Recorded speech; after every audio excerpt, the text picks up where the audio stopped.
Hello, guys. Thank you for joining me on this update with my daughter's Locs, and she is 9 months. Okay, tell me why I was thinking she was 8. I literally had to start counting from January 27th, and now today is November 26th. She's about to be 10 months tomorrow, but let's dive into it. Let me show you guys what's been going on with her hair. So I added the dates on these videos, which was November 6th, 2023, and how I got that information. I have an iPhone and your phone can tell you when your photo was taken. So that's when I was doing like a quick little video of what her hair was looking like. And now let's dive into today, November 26th, 2023. So as you're seeing this daily clarifying shampoo, I don't use it daily, but I believe if you have locks, you definitely need to have clarifying shampoo in your home. So that's what I was using to wash your hair. This is the VO5 shampoo, and it's moisturizing because after you strip your hair with a clarifying shampoo, you definitely want to add a lot of moisture to your hair, especially if you have thick or coarse hair or both. So after I was washing her hair, I was just showing you guys what it was looking like to show you guys some buildup that she has there. I don't know if you guys can see.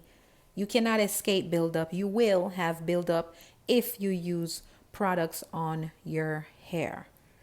So this is after I washed her hair. I go in multiple times with the clarifying shampoo, 3 times, right? And as I'm washing, I'm also holding the strands one by one to like slide out any excess product that's there that has came up off the hair and is just laying on her hair strands.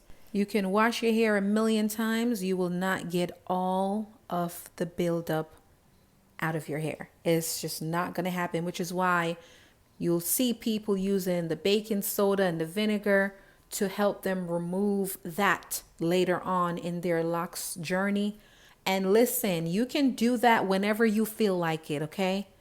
Don't listen to people and think that you have to wait 2 years or 3 years or this amount of time. If you want to put vinegar and baking soda on your hair, that's your locks. You put it on it at whatever time frame you want to.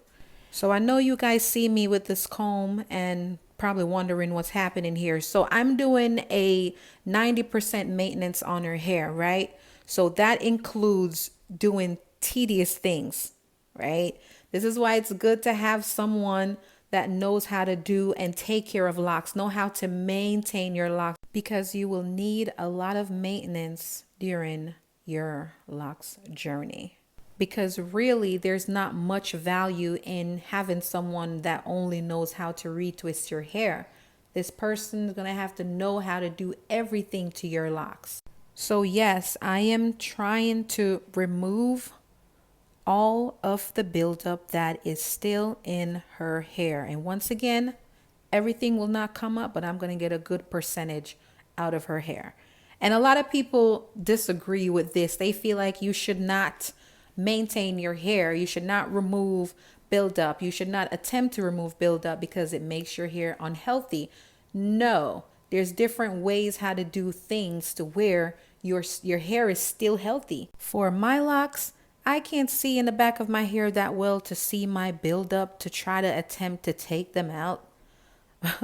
So yeah, so whatever buildup I have in the back of my hair is gonna have to stay there. Whatever I can see easily, then yeah, I'll gladly take those out. But I can see my daughter's hair. So yes, I am going to maintain her hair completely. So now I'm on to another process of the maintenance. Here I am trying to loosen up the interlock that has grown down. Meaning, when you get your hair interlocked, right? At some point where it starts from at the roots or close to your scalp where it was interlocked, that's going to grow down. So as it's growing down, you will see, not might, you will see that there's a line there that separates from the other part of the lock that was not interlocked. Some people don't care about this. Cool. You do what you do with your locks. But for me, I like to loosen that up so that the thickness will fill in into that space so that it will match the rest of your hair. Now, I don't do that to all locks. I only do it if it's significantly obvious. I always keep few sheets of napkin close by when I'm doing a retwist, especially after a wash, because sometimes, like I said, the product is out of your hair and is just laying on top of your hair strands. So now I'm going in with my pointy tweezer to help me remove the rest of the buildup or the lint that's in there. When someone is paying me to take care of their locks or to do their locks, I am just as meticulous with their hair as I am with my child's hair. I don't put more energy into my child's hair because she is my child. This is just how I am. This is just how I operate. I'm going to get your hair to the best of its ability. So that includes doing tedious things. You think a lot of people in the shop, they're going to be doing this. Even if you ask them, they will charge you an arm and a leg to do this. But I feel like it's a part of the process. If you're coming to get your hair washed and retwist, you should get the entire thing taken care of. Unless you say, no, no, thank you. I don't want that to be done to my locks. Because like I said, a lot of people don't agree with this step. They don't agree with this process. They feel like whatever build up, whatever lint that goes in your locks, it should stay there. So since I'm doing 90% maintenance on her hair, I will not do a clean retwist. So I'm not using the product that I would normally use if I was just doing a clean retwist for someone who does not need maintenance or does not want that type of maintenance. They would just get a clean retwist. You see how I'm laying the product down on her hair? I'm just randomly just going through different parts.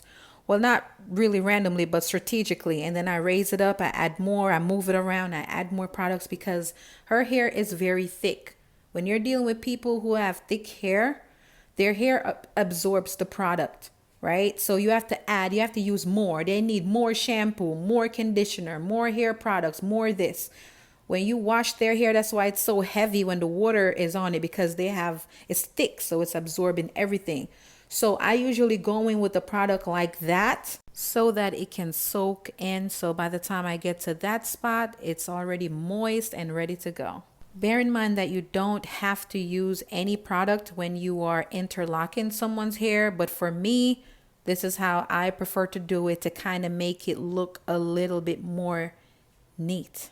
And I'm using this specific product because it's thin and more watered down, which is perfect for what I'm trying to do.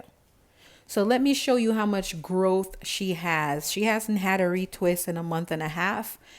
And listen, I could have put that in a ponytail and you wouldn't have known that, like, hold on, like, where is her lock starting from? Like, it's that far down. So she definitely needs the maintenance like crazy. So here is one important thing that I want to add. I find it that after a person's locks have passed the 6 months mark, your hair starts to grow so much faster than it did before the 6 months. Like 7 months up, it starts to grow much faster because you will see that you will need more maintenance than you ever did before. So in case you're wondering, I started her hair off with coils. They were so skinny when they started off, so skinny, and it was so amazing to watch them transform. So I have different sizes with the types of locking tool that I have, like different sizes of needles and stuff like that. This is the biggest one that I have, and it's good for people who have bigger or thicker locks because it can be painful getting your hair interlocked. You can also use another method where you use a one needle to kind of merge the hair back together. You can do it that way as well, but the interlocking is the most secured way. I don't like doing the interlocking too tight because, like I said, over time you will see the lines of it, right? So like I said as well, a lot of people don't care. I care. So for the ones that are obvious, I will loosen those as the hair is growing down. Sometimes you may not need to do that because it's not as tight. I mean, I don't do it tight in general, but it still can happen. The only time I will do someone's lock like tight when I'm interlocking it is if the person has short hair, like really short hair, and that's the only way to keep it secured, because if you twist it, it's not going to hold. Reason why I said I'm 90% maintenance on her hair is because I will not be insta-locking her hair. Not in general, but just not for this video. I'm going to do that video separately because, like I said, this stuff is tedious, what I'm doing to her hair, because I wasn't even done removing the lint and the buildup from her hair. I pretty much doing it in groups, and you see how much I have left. So for now, I'm just doing 90% of the maintenance, and then I'll come back and follow up with another video of me insta-locking the rest of her hair. And here's how you can tell when interlocking is not tight, because it will look kind of, balled up in the root, like the hair is bunched up together in the root. When it's interlocked tight, it will be straight in the root, like if you did some braids. So as I'm working with this big needle, I ended up switching it out later on to the smaller one, just because I wanted to, you could use whatever needle, whatever works, whatever brings the hair through. So in 2 weeks, I am going to dry retwist her hair. Dry retwist means that you did not wash your hair. You get that? So you're going to use a spray bottle, spray your hair down, and then you would add your product and you would retwist your hair like that. And the thing that I love about dry retwist, it's quick, fast, and you don't lose length. Because when you wash your hair is going to shrink. So a dry retwist would be perfect for if you found out you were going on a hot date, or, you have something nice that you want to go to, an event that was just unexpected. Yes, then you want to do a dry retwist. Look at all that new growth. Look at that. And here we have the finished product. This is after I have thoroughly moisturized her locks. And I say thoroughly and emphasize on the thoroughly because I went in. And I will make a video on that as well. Well, thank you guys so much for watching. Please like and subscribe to support this channel. Thank you so much.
She is 9 months.